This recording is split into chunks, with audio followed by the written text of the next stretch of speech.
Oasis with Wonderwall. I mean, you can guess it's Oasis. Yeah, it's true. Everyone knows. Ryan, you were saying before it should be the national anthem. Well, I mean, essentially it is now. I think more people know the lyrics to Wonderwall than they do the actual national anthem at this point. That's probably true. And you can't drop the national anthem in Gatsby's on a Wednesday night, can No, you? you cannot. But And no- Wonderwall. yes. Well, you never know yet. Yeah, You could do a remix. It's true. Anything can happen on a Concept Wednesday night. Right then, this is the new documentary about Oasis, Supersonic. Did you try and remix the national anthem there? Yeah, Yeah, it is. I'm going to do it. That's my task for next week. I'm gonna remix the national anthem. We'll drop it on the show. We'll drop it. Yeah. Drop it like Drop it's on hot. Oh, it's dropping. Gives a beat. Me and the Queen were like rap gods. So Supersonic is do you think the Queen knows Rap God? No. probably, yeah, she knows every lyric. Right, They go on. turn Philip, it's like, come on Philip, let's do the lyrics. Drop the beat. And so Supersonic is from award-winning documentarian director Matt Whitecross, and it's produced by Asif Kapadia, who did Yeah. Amy and Senna. Loved Amy last year, haven't seen Senna, really want to. And essentially it tells the story from the beginning to their peak, arguably, in 1996 with the Nedworth gigs, and telling that entire story and all the crap that went on between those brothers and their entourage of friends and other members of the band. And it's just, it's been a pretty, I think music documentaries have to have like something about them to really stand out above the crowd, and I think Amy last year at its core had that really emotional story about the star gone wrong, essentially, the star that was corrupted by the media and brought down to death in the end by the people hounding her consistently, a ruined talent. In Oasis, it's the story about it's two brothers. That's all it is. It's just about two brothers who are just they're just normal working class lads who managed to make something truly, truly special, and it's a really, really unbelievable documentary in the end, because it gets into just why they were so incredible at their peak. They were the best band in the world at the time, and they're still one of the best of all time. And you really do get to see just why they were so genius, because at its core they had that bond between themselves and the other members of the band. They were just in it to make real music and not just something hokey or overly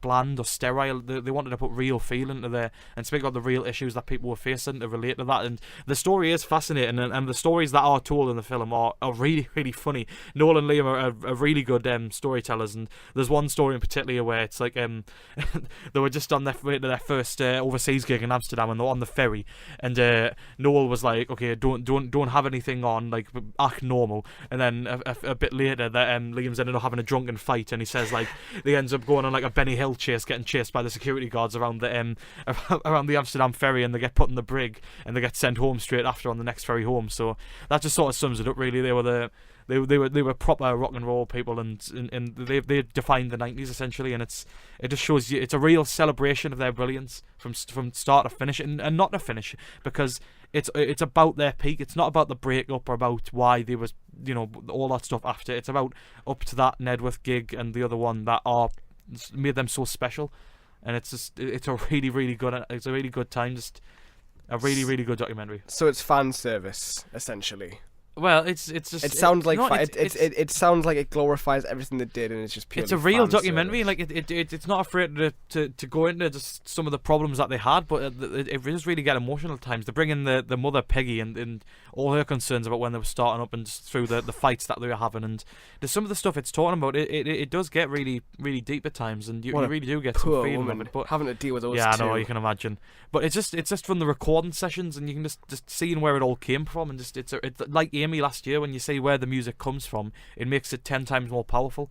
And it really, and there was a Q&A after the one I went to, because it was the live broadcast of it, and it was just so funny. Liam Gallagher was just there, just hands in pockets, and he just did not give one single crap at all. He just stood there, just so unimpressed. And the poor question master he just didn't know what to do, and it was hilarious. All the crowd were like shouting about, and like they asked one of the crowd members asked Noel Gallagher and Liam Gallagher to name a baby girl, and one of the crowd members was just like, Noel.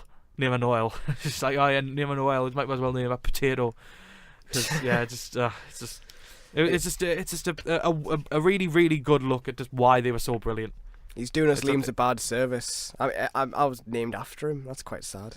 I can blow hot or cold on Oasis. I've heard so much of it in my life that I'm just kind of like totally nonplussed about them. But I can appreciate that people do like them, and they are geniuses to many, and like some kind of religious god figure to most.